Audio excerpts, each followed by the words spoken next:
Insight Timer live replay. Just setting you up here. There we go, good. All right, I'm so glad you're here for part 2. Today we're talking about shining your own inner light, about how taking care of yourself is probably the best way that you can help the world right now. I've got my notes ready. I will pop a link in the description box if you would like to come and join me on Insight Timer so that you can be part of the community. So here we go. Welcome.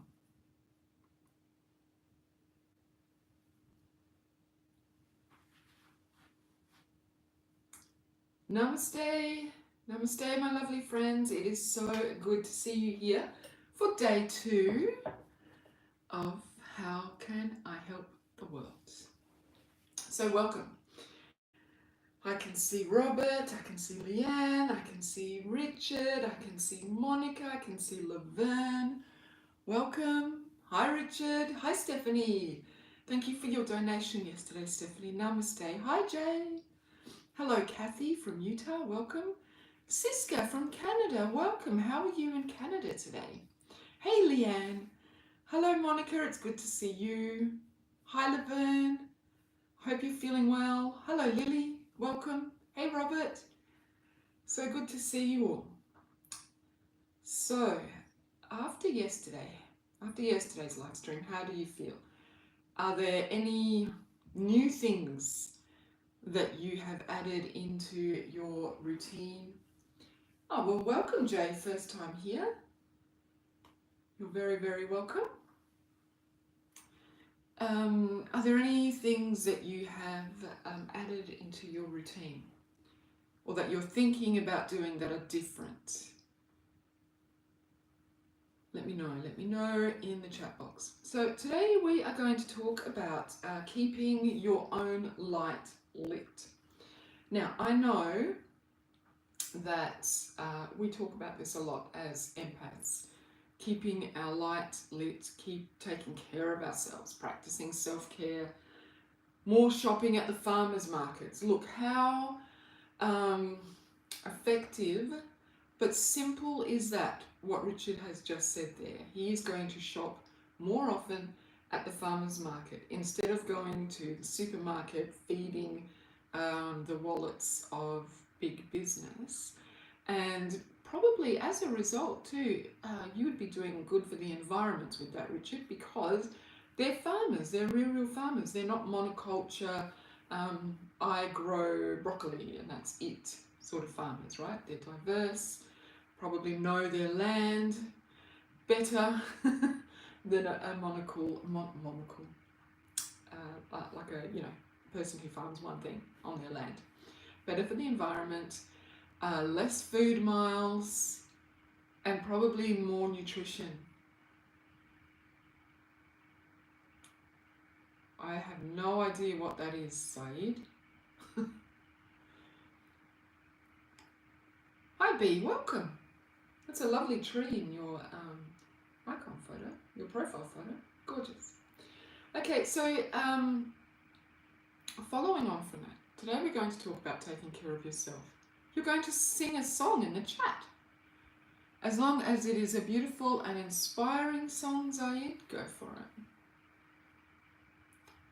I have to. Well, in that case, no, because we're actually talking about serious stuff. We're not doing funny reactions here.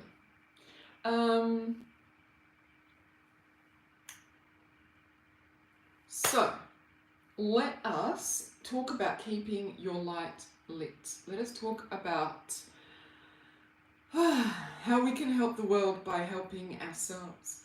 So, I'm assuming that you're all empaths here. I know most of you are empaths here. Zaid, would you like to contribute to our conversation, or would you just like to leave? Because we're not sing-along songs and pranking. We're talking about how to keep our light lit. Okay? So maybe somebody else would appreciate a fortnight battle pass. So starting off, thanks Leanne. Okay, awesome. Thanks Saeed. I'm sure someone will appreciate what you have to offer. Okay, so in light of everything that is going on in the world right now,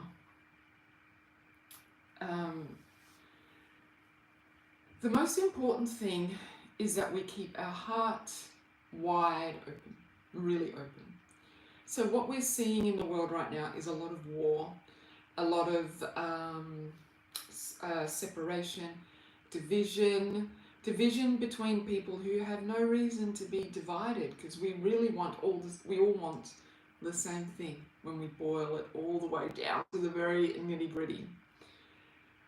The only way to combat what things like war and climate change and division and political divisions, the only way to combat what that brings us is to keep our hearts wide open. And that is hard for us as empaths, right? Because we are used to being shut down. We are used to being told that we are feeling too much. But we have spent the past year learning how to set boundaries, learning how to keep ourselves protected, learning how to understand our triggers and to take care of ourselves before we get to that point where we need to isolate and shut ourselves down. Hi, Stacey. Thank you, Stacey. Thank you. Monica, I'm so glad you're here. I'm going to talk about you later. So, as an example,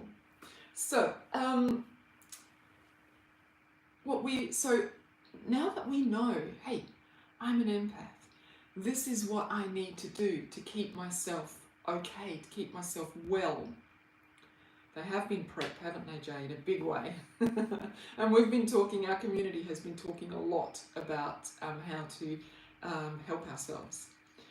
So now is the time for us to take everything that we have learnt about how to keep ourselves, oh good, hopefully this will help you, Monica, how to keep ourselves lit, how to keep ourselves protected.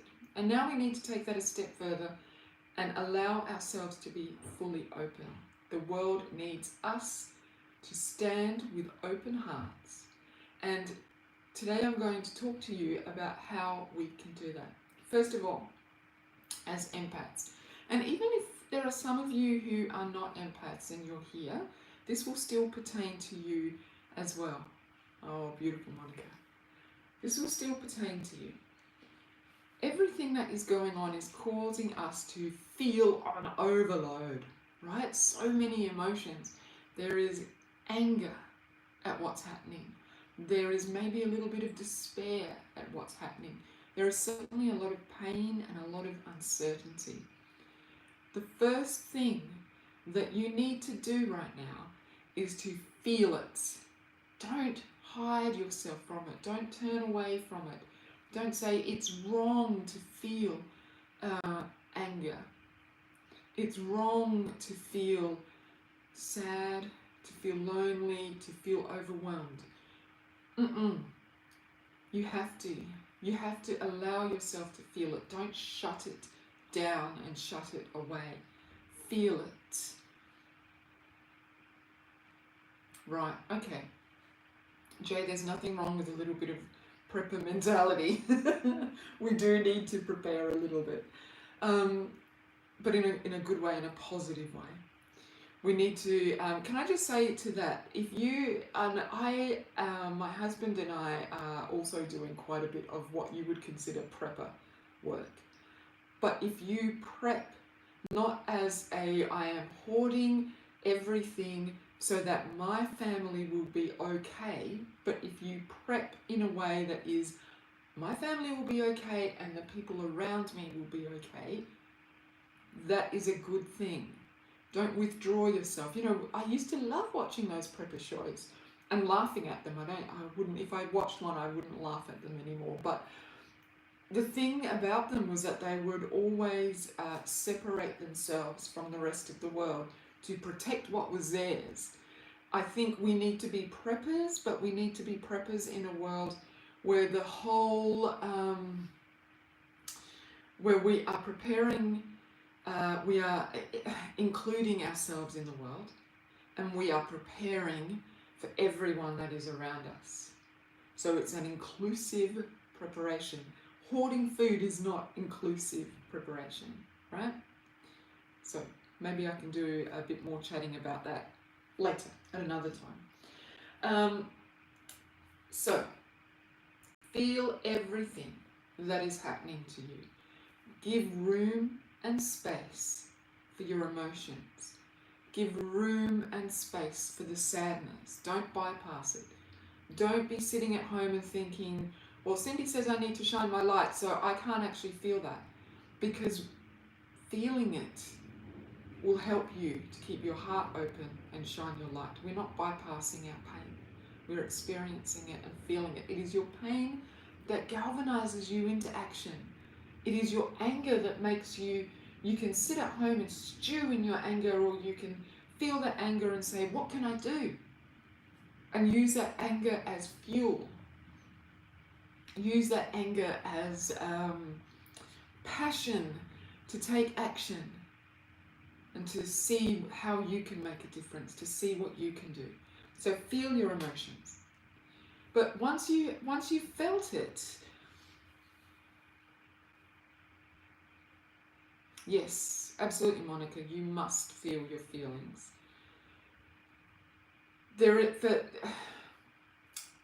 Focusing on the positive is important, to look for the positive. As I said yesterday, right? When we look at Ukraine, we can look at all the hatred, we can look at all the people suffering, but then we can also look at the people showing up to take the women who are turning up in other countries as refugees with their children and their cats. It's so amazing that they're bringing their pets with them. They are showing up and taking them to safety. It is also important that to also focus on the love and the beauty, and to try to keep your focus there, but you do still need to acknowledge the pain and the suffering, okay? Yeah. So, feeling it, but then stepping up the care that you need. So as empaths, we know we need to take extra care of our sensitive nervous systems. As HSPs, highly sensitive people, we have wide open nervous systems, which means that we can feel more. And so therefore, we need to take better care of ourselves. So acknowledging your feelings is actually a way of taking care of yourself. I know that sounds kind of opposites, but acknowledging them is actually a way of taking care of yourself, because what happens when you deny your feelings? What happens when you deny it? You shut yourself down, you become sick, your body starts to hurt because your body stores it. Those emotions have to go somewhere.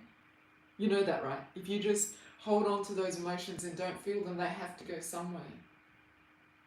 And they either go into your body and cause illness, or they start manifesting in rage towards your partner, or towards your children, or towards just the people around you. Or it starts manifesting as resentment.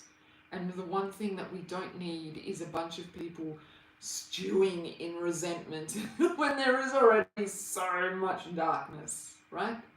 So feel it and then care for yourself. All those practices that you already do. So yesterday, there you go, Monica, cry. I'm not a crier, but I have been crying this week. And it's felt beautiful. I've just let it come out. Yesterday I cried. I'm going to tell you a little bit later. I'm going to tell you about what made me cry yesterday.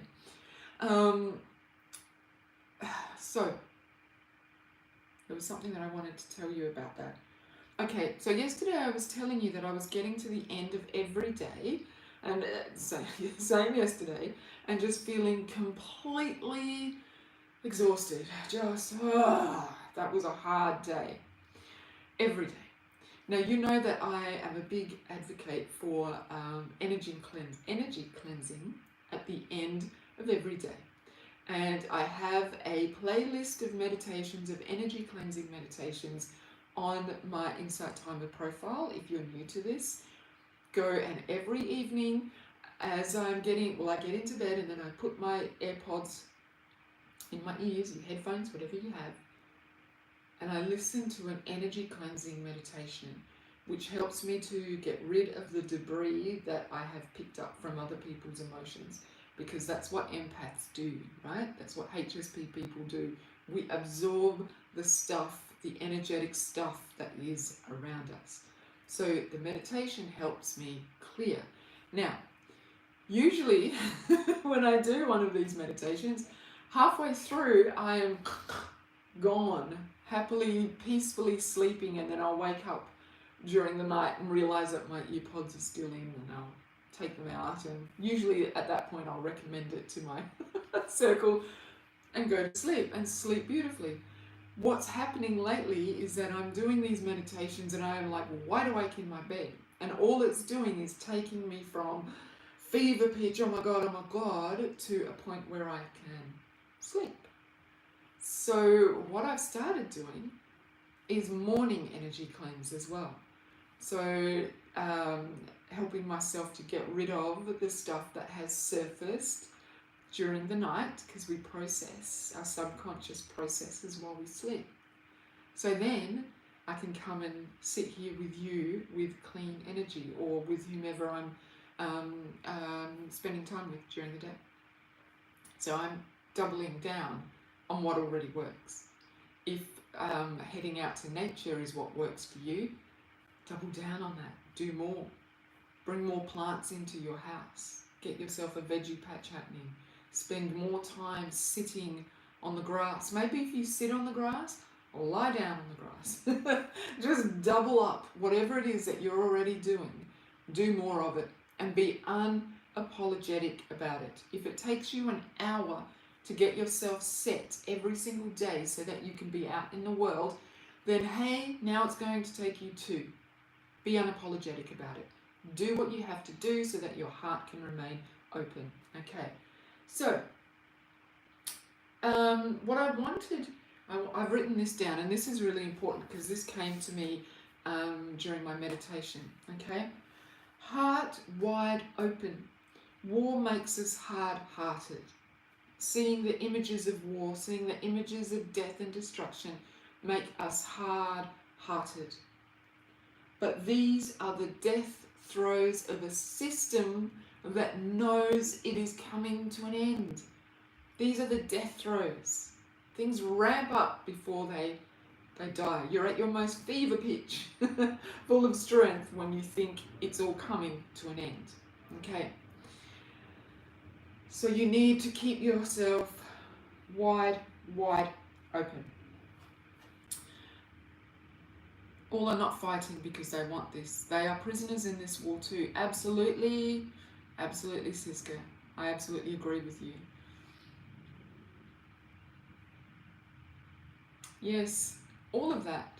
So yesterday we spoke about that, and we decided that this is light. That those people putting themselves at risk in a country where it is not safe to speak your own views, that is light being shone. Right? Okay. So stand strong, because the system is ending, it's coming to an end. Okay? And we usher in the new system by keeping our hearts open. Okay, so I want to take you back to the Ukraine. This is what made me cry yesterday. Okay, I was watching the news, and so I've written here the people around Ukraine, in Poland, and the nations around the Ukraine are responding with their hearts wide open. They know that the darkness, if it is left to keep festering and keep growing, will not be satisfied with Ukraine. Okay? The darkness will continue to grow. So they are responding with hearts wide open. Yesterday, on the news, there was a man, a piano man. Every day, he drags his piano, he's somehow fixed it so that his piano is on wheels. And he covers it up to protect it from the snow. He's got this full thing going on. And he drags his piano drags it behind him, literally, to the border of Poland and Ukraine, where the refugees, the Ukrainian women and children, are coming. And then he sets it up, and I'm going to cry again. He plays his piano for the refugees to remind them that there is still beauty in the world. Sorry, guys. Can you imagine doing that every single day? Reminding people that there is still beauty in the world. Maybe that is all he can do, is play the piano. Maybe he can't offer them refuge. He can't offer them money. He can't offer them food. But he can play the piano. And you would think in the midst of all of that, why would you play the piano? How soothing is it to listen to music? Doesn't music heal your nervous system when you are full of anxiety? Doesn't music remind you of the beauty of the divine? Doesn't music remind you that there is goodness in the world? And imagine after these people are walking, catching trains, being crammed into trains with their children and their cat in a cage in the depths of winter, of European winter, a northern European winter, fearful for their lives, fearful for the lives of the men that they have left behind, wondering if they will ever see the nation that they love again, and completely not knowing where they're going, what they're going to do. They get to the border and there is somebody playing music. Yeah, Kathy, beautiful, right? That is called keeping your heart wide open, and that is called showing other people that there is still light in the world. Beautiful. So my question to you now, how can you remind others of the beauty of life if you do not experience it yourself? If you shut yourself down right now, if you don't tend to your heart, if you don't look for the beauty that is around you, if you don't pay attention to the light and feed your own light, how can you remind others that there is light? How can you remind others that life is still so beautiful? That this is just a blip? And that if you choose to focus on the beauty, you can see it. How can you remind others if you're not doing that for yourself? If you're not fanning your own light? So how do we do that? How do we keep our lights lit apart from all of those self-care practices that we already have in place, I hope? Right? We're going to start with self-compassion. Showing your self-compassion in your most vulnerable and weak state. So you are feeling all of this stuff, and when you are full of emotion, you are vulnerable. When you are full of emotion, you by the world's standards, you're weak, right? By the world's standards. Not by ours, but by the world's standards. So in that moment, you have to show yourself self-compassion. You have to say to yourself, I am in so much pain right now. I'm going to love myself. I'm not going to push through. I'm not going to squash it down. I'm not going to pretend it's not there. I'm not going to keep going and ignore it until I fall apart. I am going to show myself compassion. What does that mean for you? Does that mean that you close down your computer and you go and read a book? Does that mean that you go and lie on your bed and cry?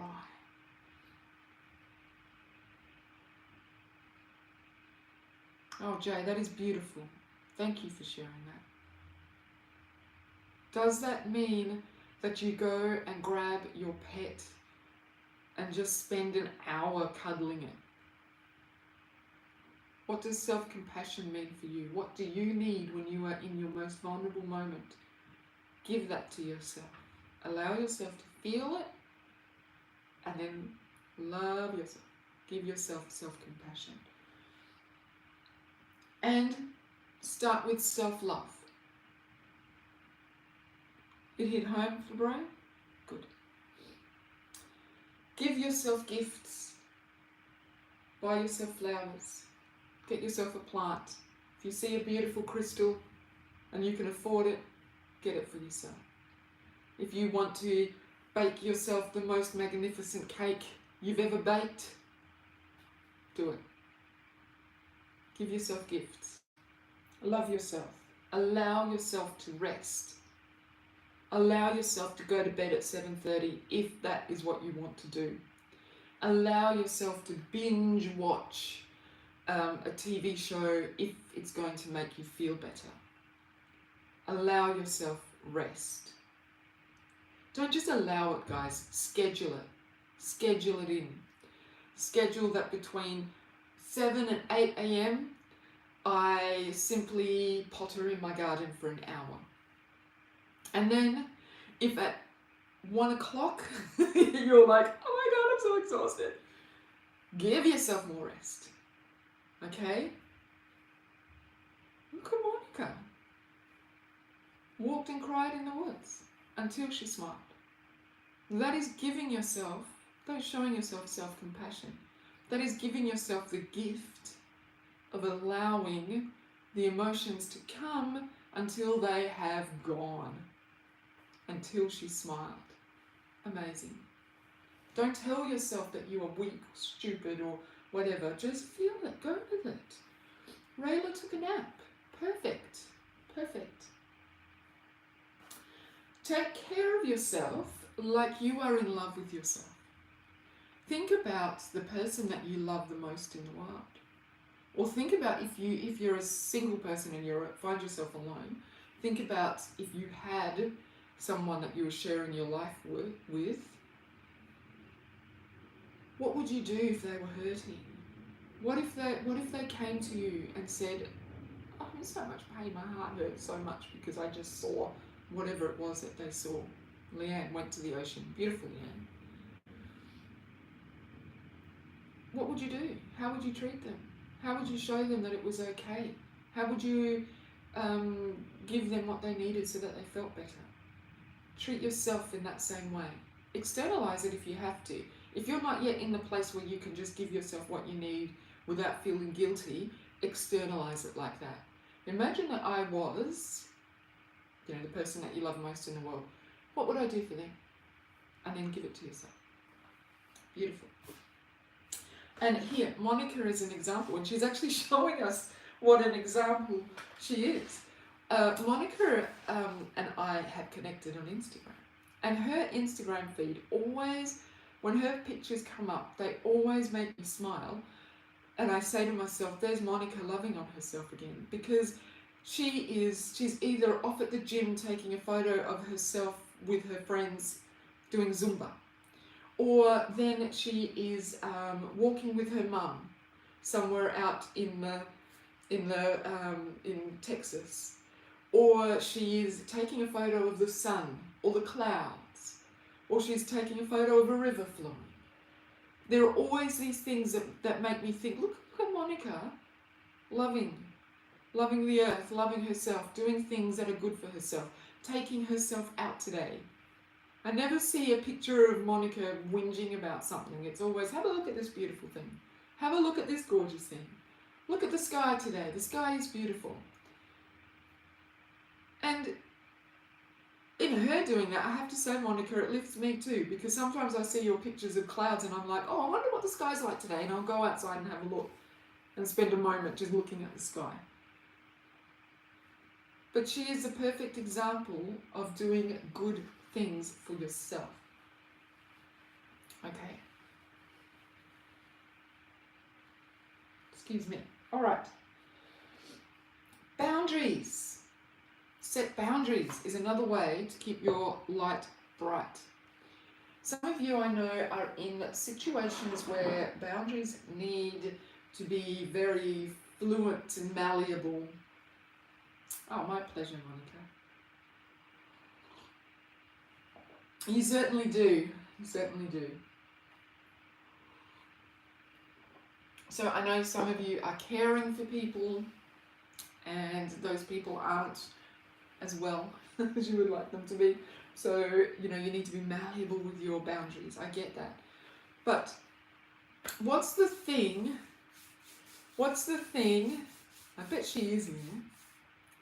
What's the thing that, and one of the things that empaths and HSPs are really good at? We're really good at listening, right? We're really good at listening to other people. And what does that mean?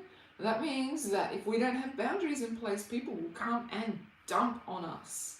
They will talk to us for an hour about how bad they feel and how hard life is. And then they'll get up and walk away. And then we've got all of that sitting in our nervous system, sitting on us, right? Amen. Right, Carrie. But how do we avoid that? We set boundaries. We set absolute strict boundaries around that. If somebody comes and dumps on you and then walks away and is never there to listen to you when you need someone to vent to, because let's be honest, sometimes we all need to just go blah, right? But they're not there for you, then you set a boundary around that person. That person is not to dump on you. You either completely remove yourself from them, or you tell them, I can't hear you dumping on me. I can't. I'm also in a really painful situation right now. Life is hard for me too. If you want to share with me and then listen to me, cool. But otherwise, no. Okay? Be strict on that. Do not let people dump their stuff on you. I have a moon circle group, and our last moon circle, instead of doing all the things that we normally do, I just said, let's talk about what's happening. And we all listened to each other. Okay, sister, how did you feel about that?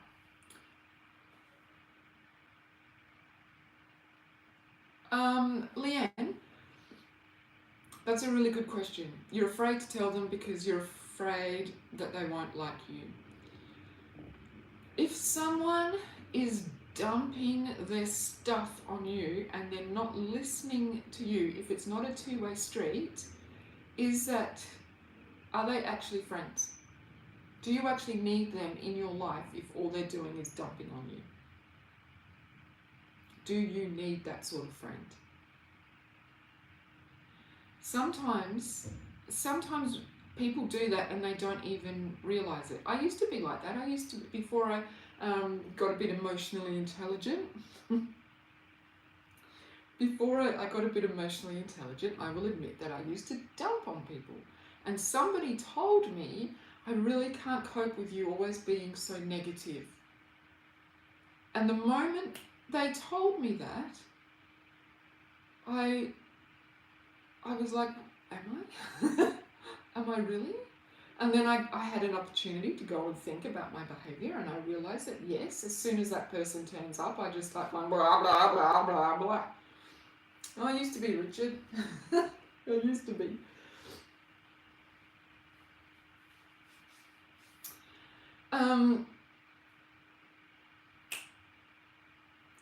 So that in them telling me, I was given the opportunity to improve my behaviour. I was given the opportunity to become a little more self-aware that actually I was dumping my emotions on people. And then I was able to start changing that behaviour, and as a result I ended up with a much healthier friendship, a real friendship, because I wasn't really being a friend, and as soon as I saw someone I was just dumping on them, right?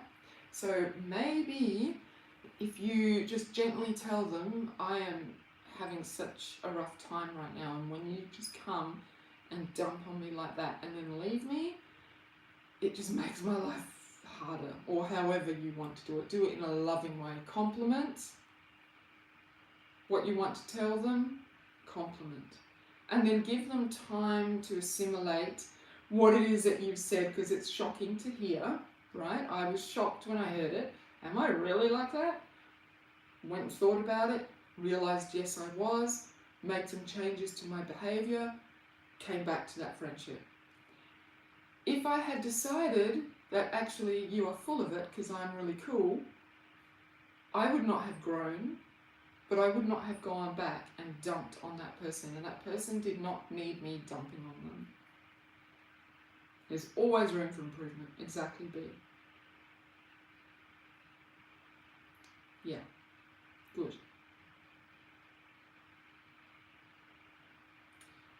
Okay. So what were we talking about? Boundaries. Don't let yourself be dumped on. So important. Cleansing. The other thing I've written here is educate yourself on energetic practices. Now, Robert has just answered Siska. I asked Siska, how do you feel about breathe in some of the hurt and change it and breathe out?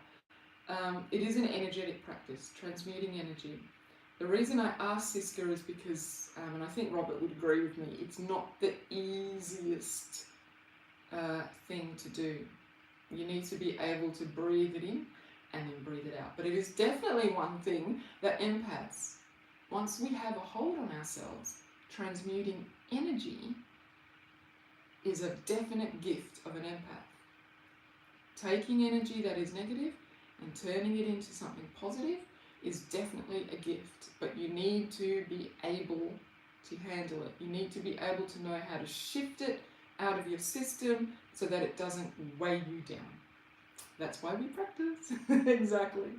So my next step was, and this is very timely, educate yourself on energetic practices. Educate yourself. Ah, beautiful, Siska. Good. There you go, in a group of people. Go and find people. Go and find teachers.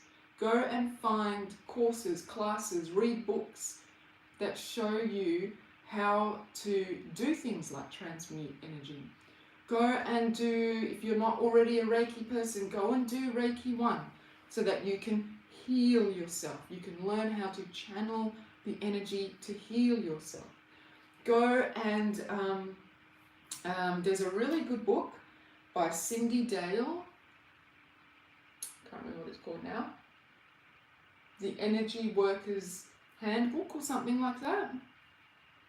She talks about every kind of energy work you could possibly do. You can read that book, it's like an encyclopedia, and decide, actually this feels like it would work for me. So for me, sound baths. The first time I did a sound bath, I felt like, oh wow, I can feel all those vibrations, it changed my energy. I started practicing on crystal bowls. I love them. I also have, I don't have it here with me, of course, right, they don't work for everyone. My husband can't stand them. He likes to leave when I start practicing on my bowls. I also have a tuning fork that I use. It just, oh my goodness, it resets me completely. Find energetic practices that you can do for yourself. And then eventually, I guarantee you that you'll start wanting to use them for other people to help as well. Okay? Ah, Siska. Oh, well, Siska's a Reiki master. Of course she can transmute energy. That comes almost as part of the parcel, right? Awesome. Get yourself in a group. So the people who did Reiki 1 and 2 with me earlier this year are now in a little group on WhatsApp where they send each other and me, thankfully, Reiki, and they talk to each other about Reiki, and they talk to each other about what they need, and they help each other by sending each other the energy. Okay? Go and find people. There's Jen. Hey, Jen. Go and learn about these practices. Jen is also studying Qigong. All of these practices, these ancient practices that help us shift energy and eventually transmute energy, help other people with energy. Help the world shift energy, right? I should talk a bit more about transmuting energy. It's actually really beneficial. Okay, so my last points.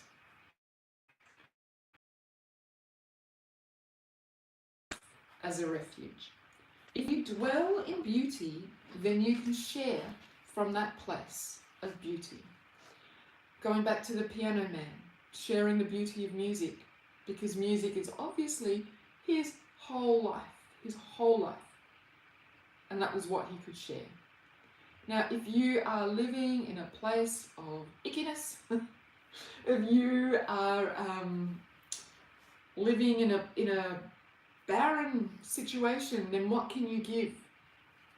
Cultivate beauty around you. Look for ways to bring more beauty into your life. Treat yourself like you are worthy of beauty. So, lovely Leanne saying that she went to the ocean. If she went to a place where there are shells, she could have collected shells, brought shells home, made a shell display. Crystal tumblestones, beautiful little crystal tumblestones. Make yourself a grid, playing with the crystals. Make beautiful patterns and pictures with the crystals. Look at my plants, my crazy plant obsession. Part of it is finding a beautiful plant and then picking the right pot and thinking in my mind about how I can display it. What beauty can I create with my plants is part of this process. It is filling my house with beautiful things. My candles too. I love to make candles now. I'm making candles. But also when I see a really different shaped candle, I recently saw like a spiral candle in the most beautiful green colour. I purchased it simply because it's beautiful. I'm going to light it and it's going to shed beautiful light in my living room, which will help soothe our nervous systems and remind us that there is beauty in the world. Oh, Leanne, beautiful. You found gifts for yourself. You treated yourself like you were worthy of beautiful things. That is so gorgeous. Oh, that's so awesome, sister. So awesome. So some of you know that I love air plants too. They're gorgeous. Some of you would have done my Reiki Lake meditation. I created a Reiki Lake as a place of beauty where I take myself when the world is getting a bit much for me, and then once a month I offer it to my empath sanctuary people. We go to the Reiki Lake together. It's so easy for Bray. You would be stunned at how easy it is. Make places that you can go and rest in that are beautiful for you. Use your imagination to create places of beauty where you feel safe and where you can draw in the energy that you need. We are energetic beings. We are energetic beings. Everything is energy. And the thing about being a HSP and an empath is that, guess what? You understand energy more than people who aren't empaths. So create energetic places for yourself. Create your energy. Surround yourself in the beauty. Absorb the energy of the beauty around you. As empaths, as empaths, as empaths, we are sensitive to the spaces that we find ourselves in. So if you are in a dark and dreary, so for example, I cannot stand being in dark places. I need to have light all the time. Some of us are the opposite in that we like a dark, moody sort of environment, but we are sensitive to the environment around us. If you put me in a, I'll give you a good example. I used to work in a lab that used to process vials of blood, people's blood tests. I was a kind of lab assistant, I think they called it.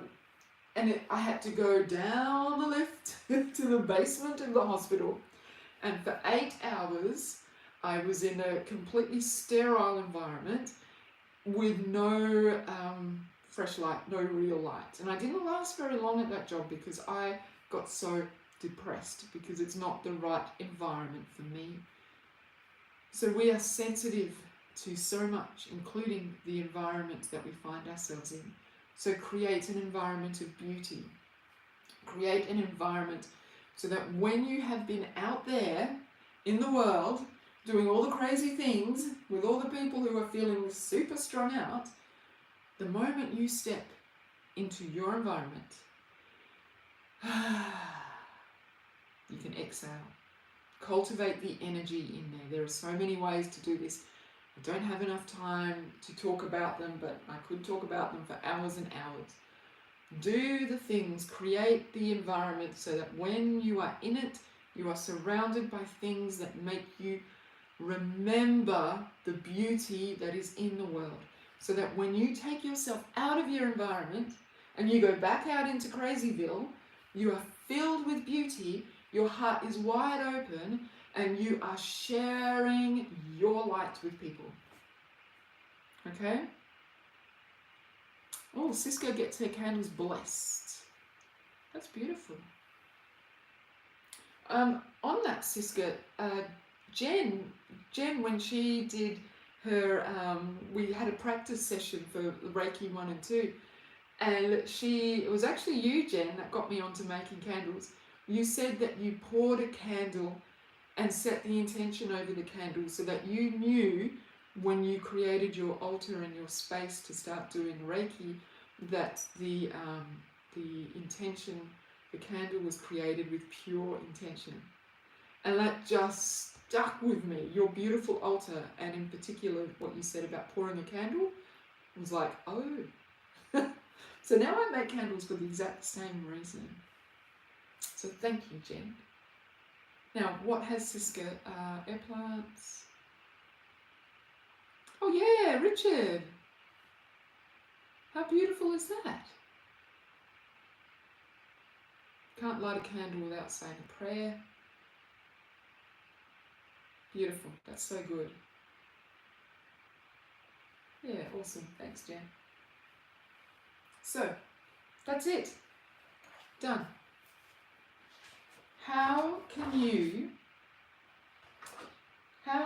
remind others of the beauty of life if you do not experience it yourself? So you can help the world by making sure that you are full of your own light, that your heart is wide open. Oh, good, Leanne, I'm glad. I'm glad.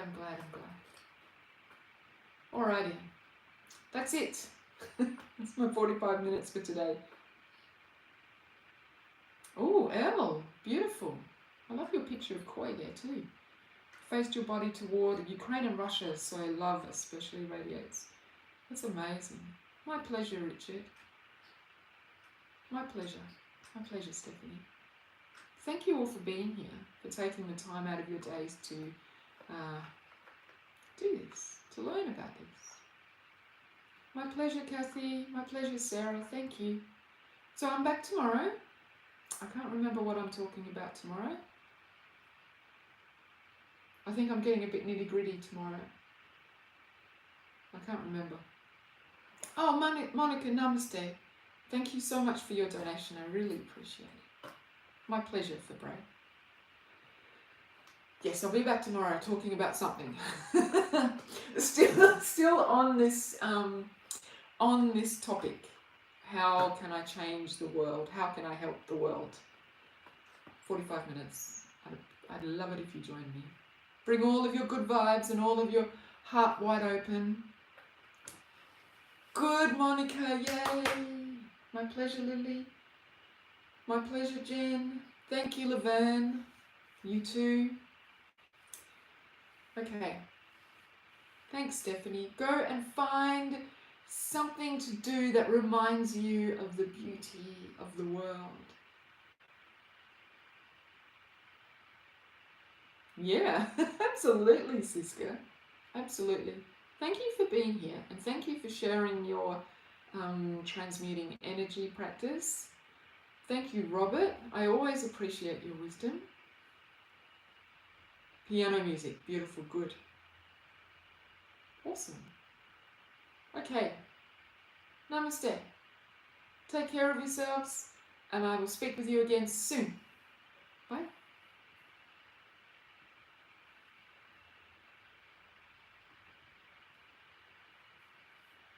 Namaste, YouTube.